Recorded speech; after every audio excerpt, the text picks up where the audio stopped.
시간에는 성경 봉독 시간입니다. 빌레몬서 1장 9절에서 14절 말씀, 사도행전 11장 19절에서 21절 말씀입니다. 빌레몬서 1장 9절에서 14절 말씀 제가 봉독해 드리겠습니다. 도리어 사랑으로서 간구하노라. 나이가 많은 나 바울은 지금 또 예수 그리스도를 위하여 갇힌 자 되어 갇힌 중에서 낳은 아들 오네시모를 위하여 내게 간구하노라. 그가 전에는 내게 무익하였으나 이제는 나와 내게 유익함으로 내가 그를 돌려보내노니 그는 내 신복이라. 그를 내게 머물러 있게 하여 내 복음을 위하여 갇힌 중에서 내 대신 나를 섬기게 하고자 하나 다만 내 승낙이 없이는 내가 아무것도 하기를 원하지 아니하노니 이는 너의 선한 일을 억지같이 되지 아니하고 자유로 되게 하려 함이라. 아멘. 사도행전 11장입니다. 사도행전 11장 19절에서 21절 말씀입니다. 봉독해 드리겠습니다. 그때 스데반의 일로 일어난 환난으로 말미암아 흩어진 자들이 베게니와 구로보와 안디옥까지 이르러 유대인에게만 말씀을 전하는데 그 중에 구브로와 구레네 몇 사람이 안디옥에 이르러 헬라인에게도 말하여 주 예수를 전파하니 주의 손이 그들과 함께 하심에 수많은 사람들이 믿고 주께 돌아오더라. 이 시간에는 말씀 선포의 시간입니다.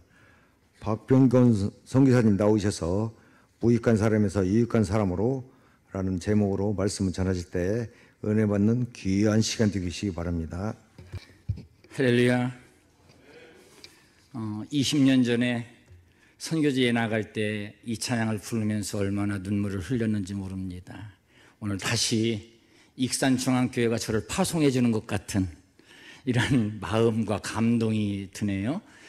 오늘 특별히 선교 헌신 예배 이 귀한 자리에 부족한 종을 이렇게 초청해 주신 우리 담임 목사님과 또 우리 당회와 성도님들에게 진심으로 감사를 드립니다. 하나님 앞에 우리가 바르게 쓰임받기 원하는 그런 마음들이 있기에 오늘 선교 헌신 예배를 하나님 앞에 드리지 않나 생각이 되어집니다. 저는 1997년도부터 중국을 오가면서 복음을 전하기 시작했어요. 한번 들어가면 보통 10시간, 11시간을 강의하고 피하고 나면 어느 때는 공안들이 와서 덮치는 경우도 있었고, 그런데 한 번도 안 잡히게끔 하나님이 보호해 주셔가지고 20여 년을 잘 보냈는데 너무 안 쉬고 일한다고 시진핑 주석이 등단하면서 20여 년 동안 제가 안식년을 쉬어본 적이 없어요. 방학 때는 방학 때대로 바쁘고 또 평일에는 또 평일대로 바쁘다 보니까 쉬지 않고 안식년 그냥 넘어가다 보니까 20년 가까이를 사역을 했는데, 안 쉬니까 추방이라고 하는 면류관을 하나 씌워줘가지고 아주 억지로 내보내서 쉬게 하시더라고요. 그래서 3년째 지금 쉬고 라오스로도 가려고 준비하던 중에 우리 저희 교회 양정교회, 전주에 있는 양정교회 목사님이 담임 목사님이신데 이사장님 되시면서 GMS에 이 사역을 좀 도와달라고 하는 말씀 때문에 못 나가고 지금 이 사역을 하고 있습니다. 중국에 가서 느낀 것이 하나 있습니다. 이 중국의 사람들은요, 복을 너무너무 좋아해요. 여러분들도 복 받기 원하면 아멘. 복을 조금밖에 안 받아도 될 것 같아요. 여기 많이 받으셨나 봐요. 다시 한번 복 받기를 원하면 아멘. 예, 건강하기를 원하고 남들보다 잘 살기를 원하고 내가 누리고 싶은 것들을 많이 이렇게 가지고 싶은 것이 모든 사람들의 욕망이고, 제가 어렸을 때 부모님들하고 같이 생활하면서 밥그릇이라든지 벽에잎이라든지 뭐 숟가락이라든지 전부 이 복자가 써 있는 걸 본 적이 있는데, 중국에 가서 보니까 이래요. 대문에다도 붙이고 심지어 차에 본네트에까지 이 복자를 갖다 써붙이고 다니고, 뭐 벽에잎, 숟가락, 밥그릇, 뭐 국그릇, 뭐 할 것 없이 다 이 복자를 너무나 좋아합니다. 그런데 여러분들 이렇게 보니까 하나 느끼는 게 있죠. 뭐가 있었습니까? 복자가 어떻게 돼 있어요? 거꾸로 돼 있는 거예요. 그래서 너무너무 신기한 거야. 이 왜 복자를 갖다 거꾸로 붙였을까? 그래가지고 중국 사람들한테 물어봤어요. 왜 복자를 갖다 이 대문에 붙이고 본네트에 붙이고 다 붙이는데 거꾸로 붙이냐? 그랬더니요, 후떠우 그러더라고요. 후떠우. 위에서부터 복은 내려오는 거기 때문에 복이 떨어지라고 한다는 거예요. 그러니까 하나님으로부터 복이 오는 것은 알아요. 그런데 그 하나님을 제대로 모르기 때문에, 모르는데도 불구하고 그들의 풍습으로 말미암아 하늘에서 복이 내려와야만이 내가 잘 살 수 있다고 하는 마음 때문에 이 복자를 갖다 다 뒤집어서 붙이고 있는 거예요. 보면 그렇죠? 저 가로등에 붙인 저 복자도 거꾸로 되어 있고, 대문간에 붙인 이 복자도 다 거꾸로 되어 있어요. 그래서 이 복을 그렇게 좋아하는데, 사람들이 살면서 어떤 복을 받기를 원하는가 봤더니 대부분은 뭐 오복을 이야기를 하더라고요. 그런데 중국에 가서 제가 20년을 살아보면서 느낀 것이 하나 있는데, 복 중에서 가장 큰 복이 뭘까? 그 여러 가지 복이 있지만 그 복 중에서 정말 우리 인간에게 필요한 것은 만남의 복이다. 저는 그렇게 정의를 내려버렸어요. 어떤 복이요? 만남. 누구를 만나느냐에 따라서 행복해지기도 하고 불행해지기도 하고, 누구를 만나느냐에 따라서 성공하기도 하고 실패하는 것을 많이 보았어요. 이 잘못 만남으로 인해 가지고 평생을 지긋지긋해. 저 인간만 안 만났으면 내가 이렇게 고생 안 하는데 막 이래가면서 일을 부드득 가면서 사는 사람이 있는 거 아니, 어떤 사람은요, 정말 이 천사 같은 우리 남편, 우리 아내를 만나서 내가 이렇게 행복합니다 하는 사람도 있더라고요. 옆에 사람들 한번 얼굴 한번 봐보세요. 응? 도대체 귀신은 뭐 하는 거야? 저 인간 안 잡아가고 이러면서 이야기하시는 분들도 종종 여러분들 듣지 않습니까? 왜? 이 만남을 제대로 만나지 못해서 불행한 자기의 인생을 살아가고 있는 것에 대한 후회와 탄식이 나오는 말이 아닌가 생각을 합니다. 그래서 어려서는 부모님 잘 만나는 게 복입니다. 할렐루야.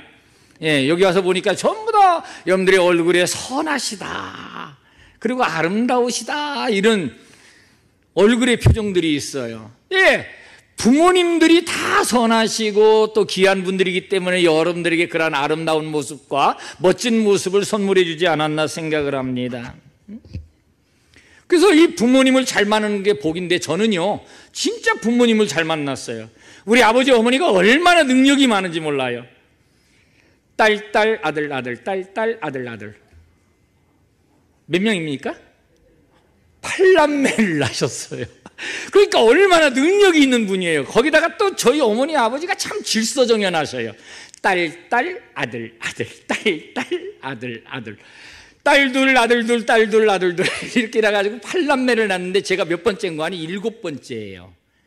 그래가지고 저희 형님들은 다른 친구들이 아버지하고 똑같아. 아버지, 누님들도 그렇고. 그래서 어린 시절에는 우리 부모님들이 좀 젊었으면 어떨까 이런 생각도 해봤는데, 그런데도 이 연로하신 부모님들이 얼마나 그 7번째니까 그 나이가 또 제법 많이 들으셨을 때 거의 태문이 닫힐 지경에 났지 않았습니까?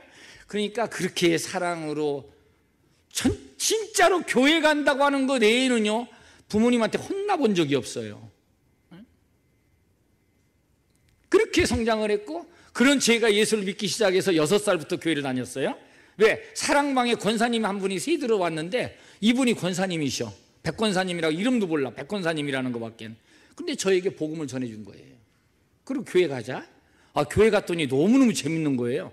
텔레비가 그때 뭐 있나, 뭐 볼 게 있나, 놀 거 있나. 그런데 교회 가니까 꼭 성경학교 때 가가지고 긴 그런 막 해만 서는데 앞에서 그 하시는 선생님들이 막 천사 같고, 또 거기다 뭐 사탕 주지, 과자 주지, 또 뭐 책받침 주지, 연필 주지, 뭐 노트 주지. 이게 재미가 붙여가지고 계속 안주도 안 빠지고 그날서부터 지금까지 주의를 한 번도 범하지 않고 여기까지 달려왔어요. 예, 아멘 하신 분에게 축복이 임하시기 바랍니다. 놀래지도 않아요. 왜? 6살부터 지금 제가 이제 곧 70 가까워 가는데 지금껏 내가 주의를 갖다 한 번도 한국에 있을 때건 선교지로 나갔던 건 범해 본 적이 없어요. 그랬더니 하나님이 내가 상상도 못할 그런 축복을 하나님이 채워주시더라고요. 할렐루야, 할렐루야. 부모님 잘 만나는 게 이렇게 복이에요. 그래서 제가 예수 믿어가지고 어머님 권사님 93세에 저희 집안에서는 제일 장수하셨어요. 소천하셨고, 저희 막내 동생이 목사가 되어지고, 누님들 다 권사님 되어지고, 형님들 다 집사님 되어지고, 할렐루야. 이런 집안으로 바뀌어졌고요. 그 다음에 제가 낳은 남매, 이 아이들도 하나님의 은혜로 잘 키워주셔가지고 딸 선교사, 사위 목사 선교사, 아들 강도사, 며느리 전도사, 100% 하나님 앞에 다 드렸어요. 할렐루야. 예, 남의 집안이 이렇게 잘 될 때 아멘하고 축하해주면 여러분들의 집안도 잘 됩니다. 예. 그래서 하나님이 쓰시는 그런 집안으로 하나님께서 이렇게 저희 집안을 이끌어가고 있는 것을 볼 수 있어요. 그래서 이 부모님을 잘 만난 것이 정말 나에게는 어렸을 때 귀한 축복이다. 그리고 또 하나 제가 복을 받은 것 중에 하나가 그 시골 교회, 그때는 전도사님밖에 안 계셨어요. 목사님도 안 계시고. 이 목사님이 얼마나 기도 많이 하시고 말씀을 갖다 은혜롭게 잘 전해주시는지 뭐 40일 금식 기도를 갖다 여러 차례 하셨어요. 이 목사님. 마지막 돌아가실 때 저보고 장례식 치러달라 그래가지고 제가 가서 얼마나 눈물로 장례를 치렀는지 몰라요. 아버지가 이런 시골 교회에서 목사가 몇 명이나 나오는 거니 40명 나왔어요. 이런 때 놀래주세요. 시골 교회에서 제가 충청도 서산, 대산 완전 바닷가 시골 촌놈인데 그 시골 교회에서 100여 명 정도 모이는 교회 안에 목사가 40명 나왔어요. 사모님이 20명 나왔어요. 그러면은 자랑할 만한 교회 아니겠어요? 잘하면서는 누굴 잘 만나야 되느냐? 친구 잘 만나야 돼요. 친구 잘못 만나가지고 나쁜 길로 가는 사람들이 얼마나 많습니까? 우리 애들은 안 그런데 친구 잘못 만나서 그렇다고 남의 자식 갖다 탓할 때가 얼마나 많습니까? 요즘은 더 심한 것 같아요 보니까. 그리고 스승을 잘 만나는 거, 멘토를 만나는 거 얼마나 소중한 복인지 몰라요.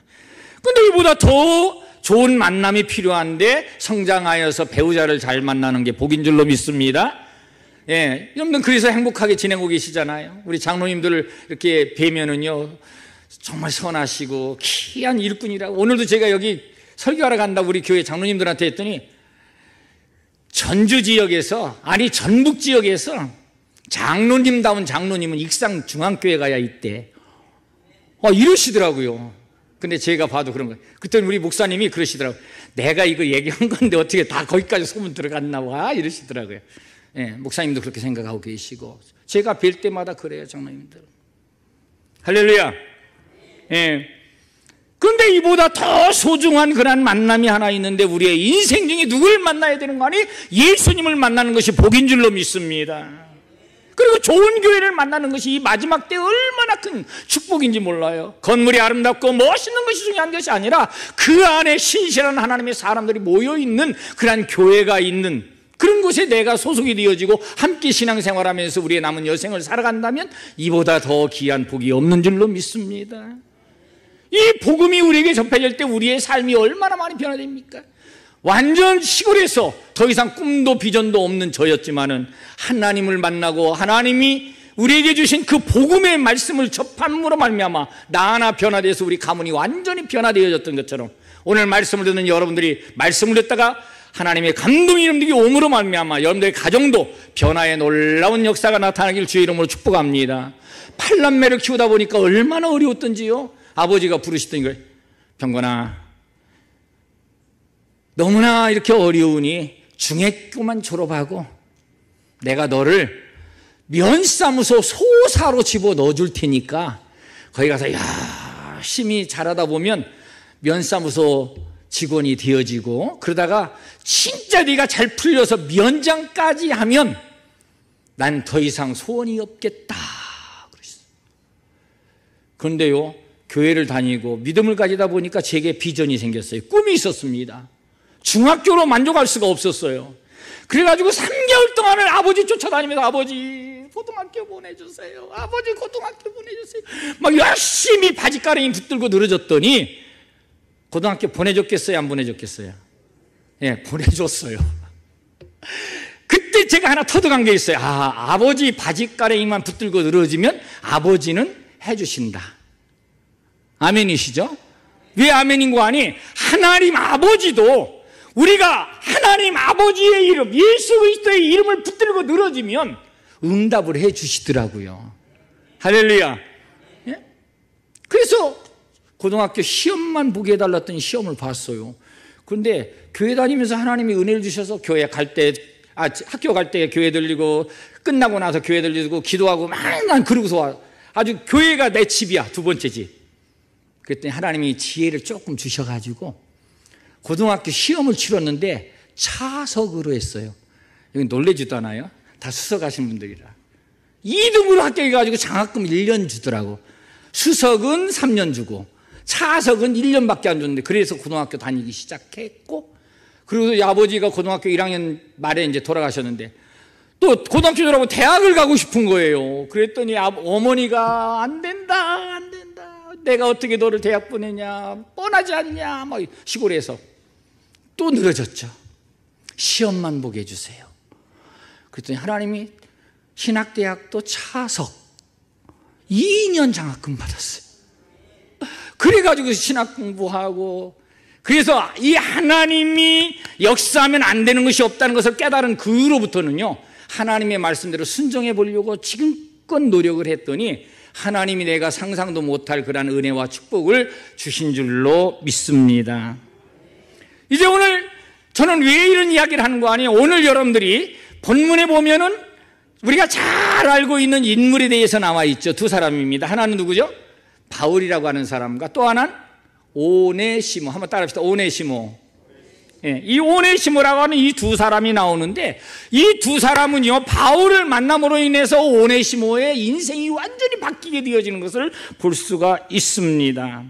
그리고 바뀐 이후에 자기의 목숨을 걸고 복음을 전하고 사도 바울이 하는 사역을 위해서 있는 힘을 다 기울여 헌신했던 오네시모에 대한 이야기를 여러분들에게 좀 소개해 드리려고 그래요.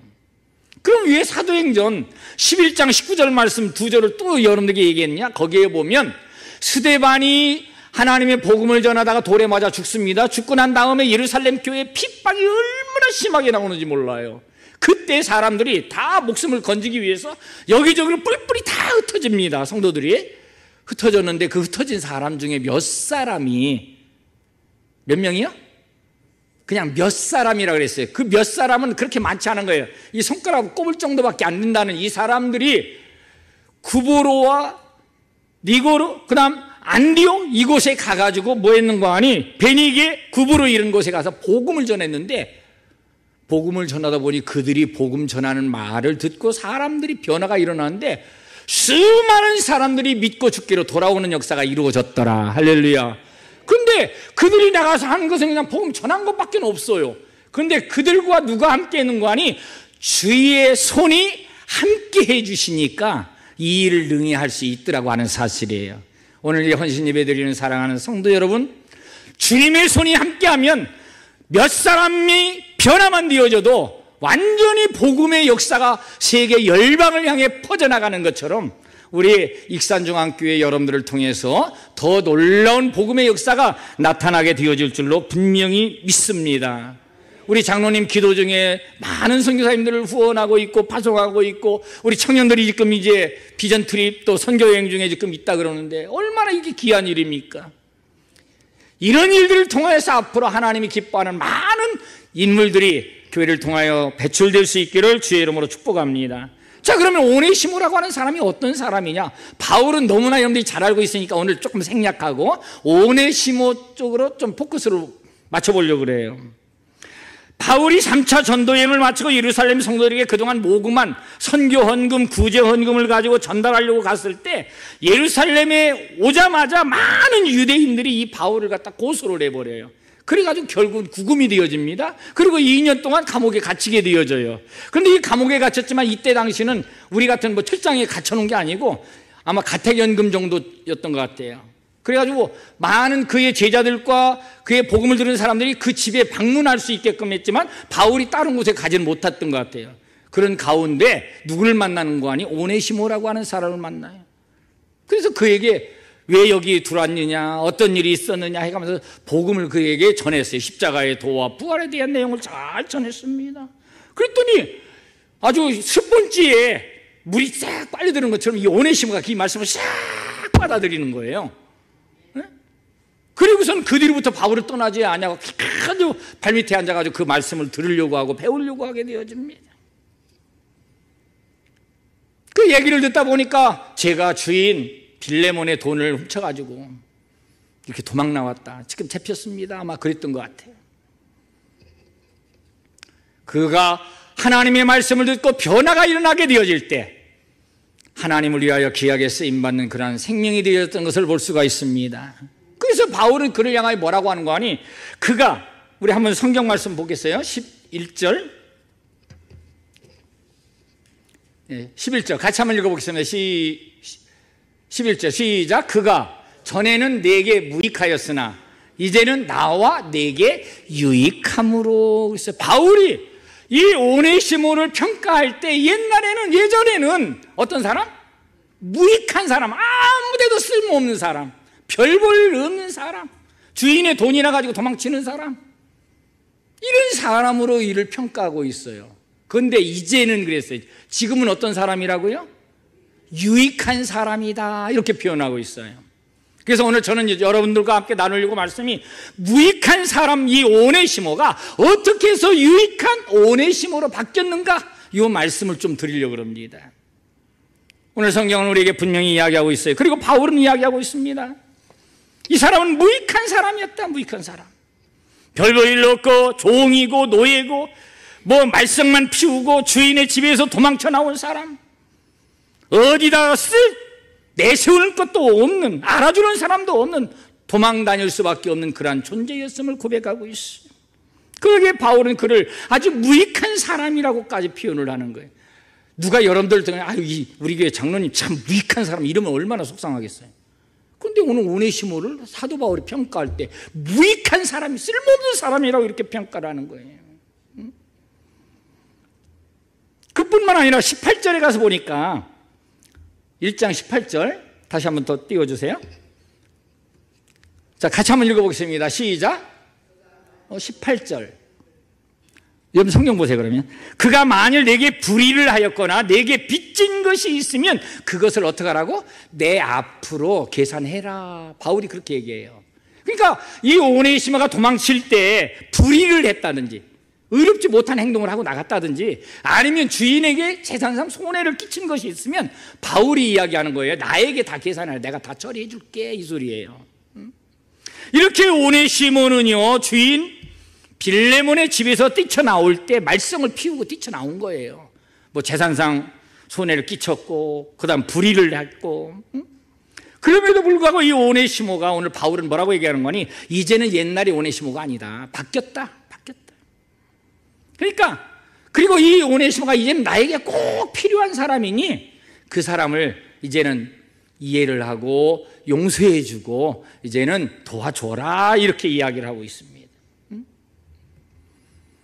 여러분들 불의를 했다든지 아니면 속을 썩인다든지 재고 싶대로 했다든지 아니면 자기 맘 내키는 대로 일하고 싶으면 일하고 안 하고 싶으면 안 했든지 아니면 이 주인의 말을 거역하고 움직였던 이 오네시모, 그가 그것만도 야단 맞을 일인데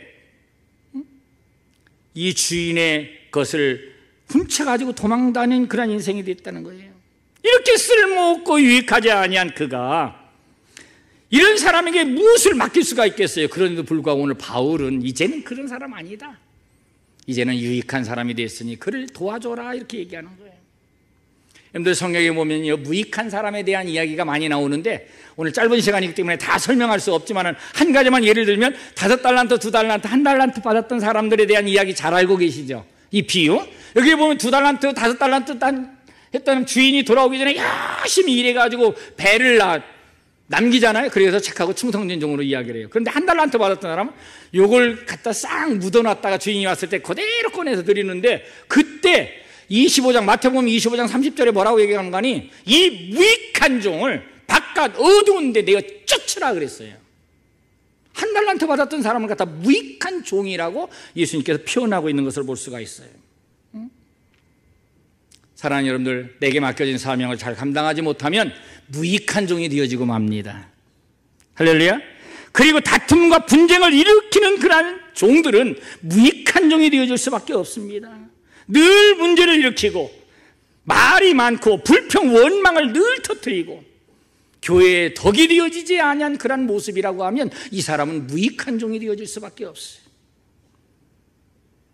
그래서 이 무익한 종들의 특징을 보면은요, 일을 안 하고 입으로만 일을 해요. 말로만. 우리 익산중앙교회는 그런 분이 없는 것 같아요. 그래서 이 사람은 늘 분란을 일으킵니다.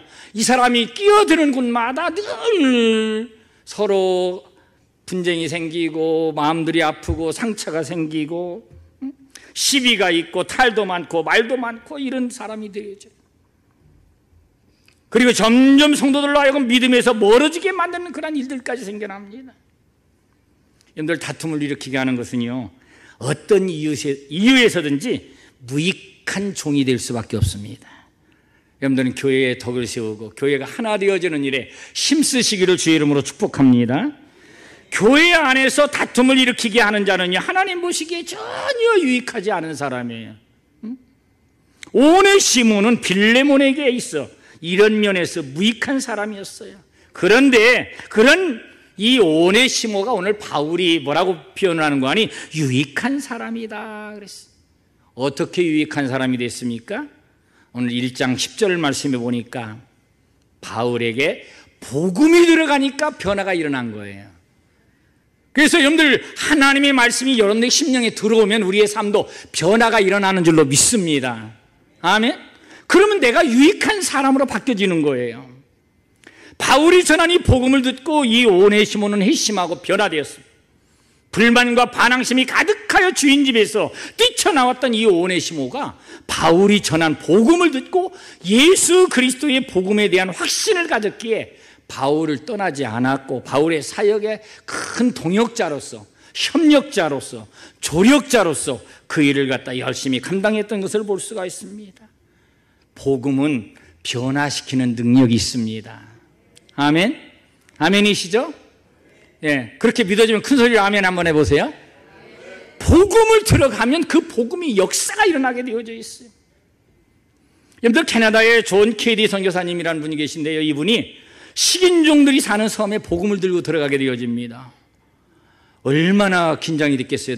잘못하면 잡혀먹으니까. 근데 거기에 그리스도의 사랑을 가지고 가서 그들을 돌보고 그들의 언어를 습득하고 성경을 번역하고 아이들에게 가르쳐야 되겠다 해서 열심히 가르쳤어요. 근데 그가 선교사로서의 사역을 열심히 감당하다가 이제 마지막 죽음을 가졌는데 그의 묘비에 뭐라고 써 있는 거 아니? 이렇게 써 있습니다. 그가 처음 이 섬에 왔을 때 그리스도인은 이 섬에 한 명도 없었다. 그러나 그가 죽은 지금 여기에 식인종은 한 명도 없다. 복음을 전하며 섬 사람 모두를 식인종에서 그리스도의 사람으로 변화시킨 그러한 훌륭한 선교사님이 되어졌던 것을 볼 수가 있습니다. 복음에는 이런 변화의 역사가 있어요. 오늘 우리가 교회를 20년, 30년 다니면서도 변하지 않는 것은 복음이 내 안에 없기 때문에 그런 거예요. 듣긴 들었는데 교회 문 밖에 나갈 때 싹 잊어버리고 다음 주일 되면 또 들어와서 들었다가 또 잊어버리고 이런 성도는요, 20년, 30년 교회 다녀도 아무런 변화가 없어요. 지난 주일날 애국 노동자들이 들어와서 있는 그러한 마을 곤지암이라고 하는 경기도 곤지암에 비전교회에 제가 설교하러 갔어요. 거기 갔더니 캄보디아에서 온 근로자들, 돈 벌러 온 사람들, 네팔에서 돈 벌려고 왔던 사람들 한 30여 명이 모여 있고 한국에 이제 그 같이 예배에 참석하는 장로님 한 두 분, 집사님 몇 분 해가지고 한 40명 정도가 예배를 드려요. 근데 이들이 돈 벌러 왔다가 목사님을 만나고 성도님들 만나면서 복음을 들은 거예요. 그리고 변화가 일어나서 내가 주일날은 하루 가면 일당이 15만 원, 16만 원 되는데 이거 내가 포기하고 예배를 드려야 되겠다는 사람으로 바뀌어졌고, 이런 캄보디아 사람들을 모아가지고 신학교까지 하는 거예요, 주일날. 그래가지고 주일날 아침에서부터 시작해서 저녁 9시까지 계속 풀로 돌아가더라고요. 근데 여기에서 신학을 공부하면서 믿음이 그들이 들어가고 말씀을 들어가면서 이들이 변화가 일어나가지고 다 끝난 광고 시간에 목사님이 저 선교사님이 어떤 일을 하는 거 아니? 만만만 선교운동을 하는 사무국장님이라고 했어요. 그리고 무슨 일을 하는 거니? 선교사님, 어려운 선교사님들을 위해서 모금을 해가지고 선교사님들 돕는 일을 하는 지금 일을 하고 있다고 그랬는데, 놀라지 마세요. 30명 캄보디아 이 노동자들 중에 50%, 15명이 맘마만 운동에 전부 등록했어요. 좀 놀라는 척이라도 해보세요. 이걸 갖다 이사님하고 이사장님한테 얘기했더니 깜짝 놀라는 거예요. 아니, 한국에 있는 장로님, 집사님, 권사님들도 잘 안 하는데 돈 벌러 와가지고 그 10,000원이 정말 피 같은 돈인데 그걸 선교를 위해서 저렇게 헌신하는 사람들이 있다고. 이거는 한번 전국교회에 한번 알려야 되겠다, 이렇게 말씀하시더라고요. 사랑하는 여러분들, 하나님의 말씀이 내 안에 들어갈 때 우리의 삶은 변화가 일어나게 되어져 있어요. 오늘 여러분들, 하나님의 말씀을 들음으로 말미암아 무익한 사람에서 유익한 사람으로 바꿔지시기를 주의 이름으로 축복합니다. 하나님의 말씀을 우리에게 말합니다. 요한복음 1장 12절에 믿는 자, 영접하는 자, 그 이름을 믿는 자들에게는 어떤 권세? 하나님의 자녀가 되는 권세를 주셨다 그랬어요. 여러분들, 하나님의 자녀가 되는 권세를 가지고 있습니까? 세상에서 당당하게 살아가기를 주의 이름으로 축복합니다. 에베소서 5장 8절에도 말합니다. 너희가 전에는 어둠이더니 이제는 주 안에서 빛이라, 빛의 자녀들처럼 행하라. 할렐루야. 이제는 우리가 어둠의 사람들이 아니라는 거예요. 별 볼 일 없는 무익한 사람이 아니라는 거예요. 주님 안에서 우리는 빛이라, 이제는 빛의 자녀처럼 우리가 살아가야만 된다고 밝혀주고 있는 것을 볼 수가 있습니다. 불평, 불만, 원망 이렇게 가득했던 사람이 감사와 사랑과 순종의 사람으로 살 수 있게 만드는 것이 무엇인가 하니 복음이더라고 하는 사실입니다. 여러분들, 아직도 나의 삶 속에 원망이 많고 불만이 많고 또 여러 가지 속상하는 일들로 가득 차 있습니까? 오늘 하나님의 말씀이 여러분들 속에 가득하기를 주의 이름으로 축복합니다. 하나님의 자녀답게, 빛의 자녀답게 당당하게 멋지게 살아갈 수 있는 저와 여러분들이 되어질 수 있기를 주의 이름으로 축복합니다. 예전엔 건배하면은요, 뭐라고 하죠? 건배하면 그냥 같이 건배 짠 하든지 그러잖아요. 요즘은요, 이제 콜라를 가지고, 사이다를 가지고 건배하면 뭐라고 하는 거니? 당신 멋져 그런데요. 한번 따라 합시다. 당신 멋져. 이 소리가 무슨 소리인가 봤더니 저도 이렇게 보니까 너무 신기해가지고 오늘 소개하는 거예요. 당당하게, 신나게, 멋지게, 마지막 져주면서 살자. 그러면 행복해진대요. 예, 한번 실천하면 좋을 것 같아요. 당당하게 살아자. 하나님의 자녀답게 당당하게 한번 살자는 거예요. 그리고 멋있게 살자는 거죠. 그냥 늘 지지부진하게. 믿는 것도 아니고 안 믿는 것도 아니고 이렇게 살지 말고 정말 예수 믿는 사람답게 살자는 거죠. 이게 안 되니까 한국 교회가 지금 많이 욕을 먹고 있는 거예요. 자, 그럼 어떤 유익한 사람이 됐습니까? 너무나 귀한 거예요. 오늘 성경 말씀에 보니까 내가 그를 내게 돌려보내노니 그는 나의 뭐라 그랬어요? 따라합시다. 신복이라. 신복. 신복이 뭐예요? 대부분 이 신복은 좀 이게 힘쓰는 사람들을 조직 여기서 많이 사용하기 때문에 우리가 좀 낯설지만은 오늘 성경에 보니까 신복이라 그래서 신복. 원어로 찾아보니까 스플랑크논이라고 하는데요, 심장, 마음, 그 다음 사랑이란 뜻이 이 단어 속에 담겨져 있더라고요. 그러니까 바울이 오네시모를 볼 때 그 사람은 내 심장과 같은 사람이라는 거예요. 나의 마음을 너무너무 잘 아는 사람이라는 겁니다. 그리고 정말 내가 아끼고 사랑하는 사람이라는 거예요. 정말 얼마나 멋있습니까? 오늘 여러분들이 그런 사람이 되어지기를 주의 이름으로 축복합니다.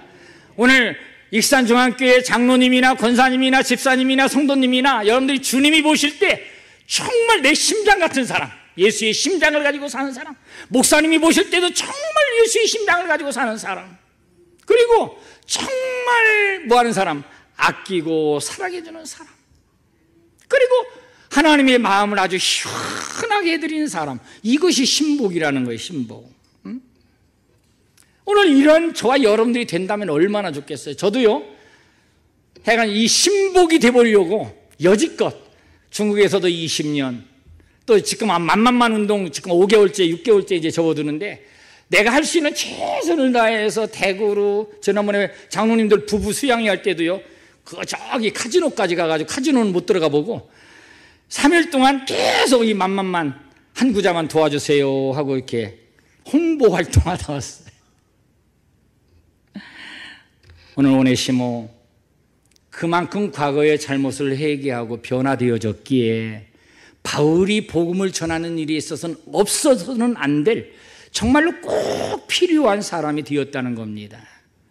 오늘 이 자리에 있는 여러분들, 선교 헌신 예배를 드리는 특별히 여러분들, 주님이 보시기에 정말 귀하게 쓰임, 꼭 필요한 그러한 귀한 성도들이 되어지기를 주의 이름으로 축복합니다. 디모데전서 1장 12절 13절에도 보니까 바울은 이렇게 고백합니다. 내가 전에는 비방자요 박해자요 폭행자였으나 이건 내가 믿지 아니할 때 알지 못하고 행한 것이다. 그러나 나를 능하게 하신 그리스도 예수 우리 주님 앞에 내가 진짜 감사하는 것은 이러한 나를 불쌍히 여기고 나를 충성되이 여겨서 내게 직분을 갖다 맡겨주신 것이다. 이렇게 고백을 하고 있어요.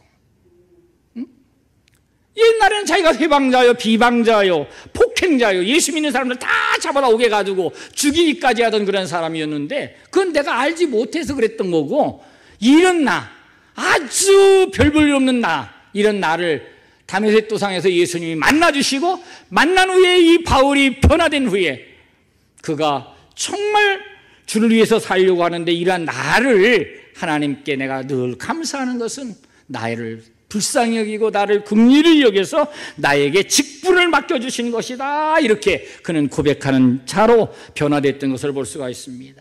그뿐만 아니라 신복만 된 게 아니에요. 두 번째 보니까 13절에 복음을 위하여 바울이 꼭 필요한 사람이다 그랬어요. 오늘 말씀 듣는 선교하는 우리 사랑하는 성도 여러분, 복음을 위하여 꼭 필요한 자가 되어지기를 주의 이름으로 축복합니다. 아유, 선교사님, 저는 이미 나이도 많이 늙었시오. 뭐 배운 것도 많지 않아요. 가진 것도 없시오. 상관없어요. 여러분들이 오늘 오네시모와 같은 그런 믿음만 가지고 산다면 여러분들이 얼마든지 주를 위해서 멋있게 아름답게 남은 여생을 살아가게 되어질 줄로 믿습니다. 바울의 사역에 꼭 필요했던 사람, 이 오네시모, 주의 몸된 교회와 주님의 지상 명령을 땅끝까지 증거하는 이 선교하는 일을 위해서 얼마나 귀하게 쓰임받았는지 몰라요. 그래서 이렇게 유익한 사람, 신복 같고 복음을 위해서 꼭 필요한 사람으로 오네시모가 살 수 있게 되어졌더라는 사실입니다. 오늘 저는 여러분들에게 요청합니다. 나이가 있든 가진 것이 없든 배운 것이 없든 무엇도 상관이 없어요. 내가 하나님의 말씀만 붙들고 이 말씀이 내 안에 들어와서 나의 삶이 믿음으로 변화만 된다면 우리의 남은 모든 여생이 여러분들 통하여 귀하게 쓰임받고 하나님의 나라는 아름답게 확장되어져 갈 줄로 믿습니다. 선교는요, 꼭 선교사로 나가는 것이 선교사를 파송하는 것만이 선교가 아닙니다. 예수님의 마음을 품고 예수님의 사랑을 내 주변에 있는 사람들에게 하나하나 전하는 것이 선교인 줄로 믿습니다. 예전에는 선교사님들이 외국에 가서 다 전했는데 이제는요 전부 다 한국으로 몰려와요. 노동자들이 지금 252만 명이에요. 2030년까지 거의 350에서 500만 명이 된대요. 아마 여기 주변에도 계절 노동자로 지금 와가지고 비닐하우스에서 뭐 고추 따고 감자 캐고 이런 사람들이 얼마나 많은지 몰라요. 이런 사람들은 뭐 색깔 외국인이네 이러고 그저 거들떠보지 마시고 그들에게 다가가서 한번 사랑을 나눠주고 따뜻한 주의 복음을 증거하시기 바랍니다. 그러면 캄보디아 교회, 아까 말씀드린 그 교회처럼 그들이 와서 변화되고 그가 돌아가서 자기의 가족을 변화시키고 자기 친구를 변화시키고 그 지역을 변화시키는 놀라운 일들을 감당하게 되어질 수 있는 줄로 믿습니다. 여러분들이 선교사를 위해서 기도 한마디 하는 것, 이것이 선교하는 일입니다. 선교사를 위하여 내가 작은 물질 5,000원이든 10,000원이든 선교 헌금을 드리는 것, 이것도 여러분들이 선교의 동역자가 되어지는 일입니다. 아프리카에 가고 캄보디아 가고 뭐 인도에 가고 네팔에 가는 것도 중요하지만은 여기에서 여러분들이 기도하고 여기에서 여러분들이 그들을 마음에 품고 그들을 위해서 기도해 준다면, 그리고 그들을 위하여 작은 물질이라도 헌금한다면 우리 주님이 여러분들을 선교하는 사람으로 인정해 주시게 되어질 줄로 믿습니다. 제가 하는 일이 만만만이기 때문에 오늘 목사님하고 장로님에게 말씀을 드렸어요. 잠깐 소개해도 괜찮겠냐고. 괜찮겠죠? 궁금하죠? 전국 교회 10,000개 교회를 깨워서 월 10,000원씩, 그러니까 교회가 10,000원, 뭐 여전도회가 10,000원, 아니면 남전도회가 10,000원, 이렇게 해서 10,000원씩 헌금하는 것을 10,000개 교회를 깨우자, 첫 번째. 그리고 전국에 있는 10,000명의 성도를 깨워서 한 달에 10,000원씩만 선교사님들 위해서 헌금하도록 하자. 이 운동입니다. 우리 교단에 12,000개 교회 중에서 선교하는 교회가, 파송한 교회는 680개 교회밖에 안 되고요, 선교를 5만 원, 10만 원 이렇게 하는 교회 다 합치니까 2,000개 교회밖에 안 돼요. 10,000개 교회는 선교에 관심이 없든지 아니면 선교할 수 있는 힘이 없든지, 그러나 한 달에 10,000원은 선교할 수 있지 않냐. 그래가지고 저희 그 이사장님께서 한 달에 10,000개 교회를 깨워서 한 달에 10,000원씩만 헌금하도록 하자. 그러면 1억이에요. 놀랍죠? 10,000원밖에 안 하는데 10,000개 교회가 동참하면 1억. 10,000명의 성도, 우리 교단의 성도가 전국적으로 몇 명만, 230만 명이에요. 그 중에서 10,000명만 선교하는 일에 동참시키자. 그러면 1억이에요. 그러면 이 돈을, 코로나 때 어려움을 당한 선교사님들이 너무 많아요. 그 파송교회, 후원교회가 다 끊겨가지고 한 달에 100만 원도 안 되는 그런 생활비를 가지고 사역하고 아이들 키우고 이러시는 분들이 250명이나 돼요. 이런 분들에게 이 돈을 나눠서 이렇게 후원하고 선교비로 지원하는 그런 일들.